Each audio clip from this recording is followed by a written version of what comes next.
Hello students, this is Coach Holliday, and in this lesson we're going to multiply polynomials. It's a continuation of the adding and subtracting polynomials that we did in the last lesson. So go ahead and take your notes out and let's get started. Alright, the first thing we got to know is about multiplying polynomials is, let's think back to finding area. If I want to find the area of a box or a rectangle, to find the area of a rectangle, I multiply the length times the width. Alright, so if I want to find the area of something that is 3 inches by 4 inches, I just multiply them together and I get 12 inches. Alright, another example, if I have a rectangle that is 6 inches by 2 inches, I can multiply that 6 and the 2 to find the area, and that gives me 12 also. Okay? Alright, now I can also think of this 6. What if I change this to be the area of a rectangle that was, I'm going to make it add up to 6. 4 plus 2. And I'm going to make the length 1 plus 1. And I'm going to divide this up into smaller boxes. This box, the one in yellow here, is 4 by 1. This one is 2 by 1. This one is 4 by 1. And this one is 2 by 1. If I take the area of each individual piece and add them together, that'll still give me the area of the whole big box. So let's find the area of the yellow part. The area of the yellow part is 4 times 1, which is 4. The area of the blue part is 2 times 1, and that equals 2. The area of the green part is 4 times 1, and that equals 4. And the area of the purple part is 2 times 1, and that equals 2.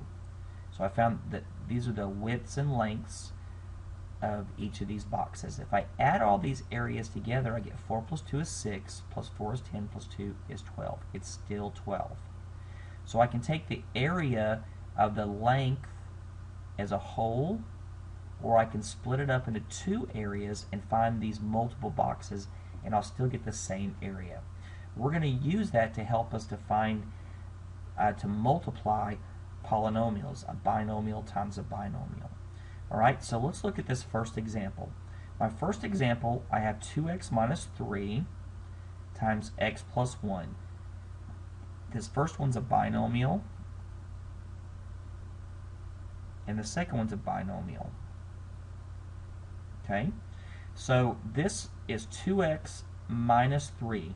So I'm going to do what I did up top, up here when I made it into 4 plus 2. I'm going to write my 2x and my minus 3 there. The 2x is going to be the width of this first box. The minus 3 is going to be the width of this second box.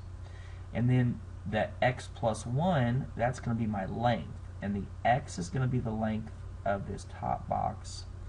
And the plus 1 is going to be the length of this bottom box. Okay? Now I'm going to find the areas of each of these parts of the box, each of these 4 boxes. When I do that, I'm going to add those areas up, and it'll give me the area of the entire box. And that's how we're going to multiply. So to find the area of this box, I'm going to say 2x, that's my width, and then my length is x. So the area of this box is 2x times x, which is just 2x squared. To find the area of this box, I'm going to do negative 3 times the x. Negative 3 times the x, and that's just negative 3x. To find the area of this box, I'm going to take the 2x times the 1, and that's just 2x. And then the last box is this box. I'm going to take the width is negative 3, and the length is 1, and that's negative 3. Negative 3 times 1 is negative 3.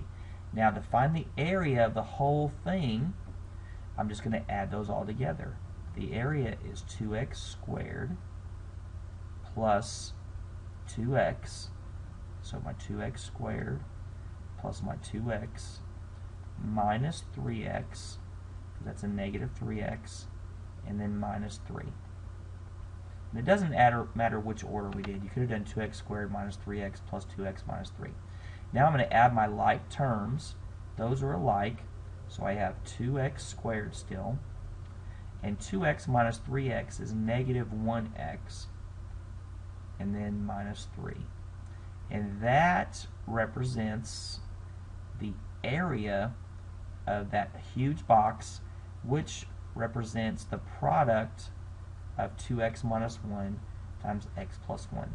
So all we're doing is we're putting our first binomial across the top, our second binomial down this side. Okay? Alright, let's look at another example and see if we can do this one pretty quick. Alright, this one we have a 3x minus 4, and that all squared.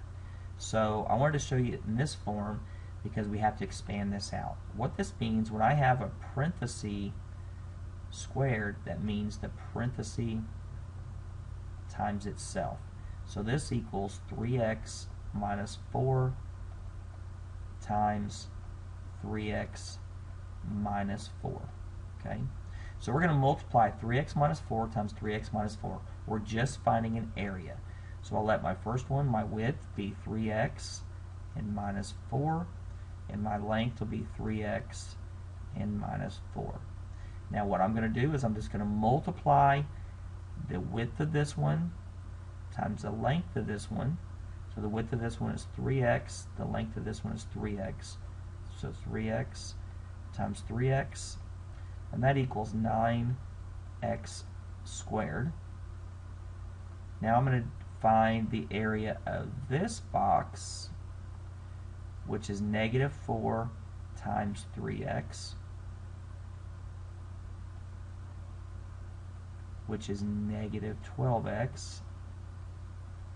Now I'm going to find the area of this box by doing its length and width, negative 4 times 3x.